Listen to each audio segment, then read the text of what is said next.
అప్పుడు మీద బెటర్ కదా, ఇంకా వీల్ చైర్ మీద పోకూడదు మీరు. ఇంకా ఈ ట్రీట్మెంట్తోనే బాగా ఇంప్రూవ్ అవ్వాలి. కంప్లీట్గా మీ పనులు మీరు చేసుకుంటూ నడుస్తూ ఉండాలి. మీరు వీల్ చైర్ మీద ఉంటే చాలా కష్టం. ఇప్పుడు వీల్ చైర్ నుంచి బయటకు వచ్చారు, దాని తర్వాత వాకర్ కూడా వదిలేయాలా, దాని తర్వాత స్టిక్ కూడా వదిలేయాలా, దాని తర్వాత మీ అంతటా మీరు నడవాలి. ఇప్పుడు ఈరోజు చేసే ఇంజెక్షను మీ గుజ్జు ఎక్కడైతే అరిగిపోయిందో, ఎక్కడైతే గుజ్జు అరిగిపోయి ఎముక రాసుకుంటుందో ఆ గుజ్జును పెంచడం కోసం.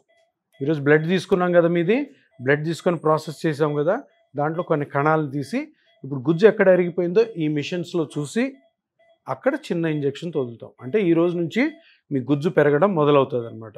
మళ్ళీ నెక్స్ట్ టైం వచ్చినప్పుడు ఆ గుజ్జు ఎంత పెరిగిందో మీకు చూపిస్తాం. కానీ మేము చెప్పిన ఎక్సర్సైజులు కరెక్ట్ చేసుకోవాలా, వద్దన్న పనులు చేయకూడదు, చేసుకోవాల్సిన పనులు చేయాలి. సరేనమ్మా?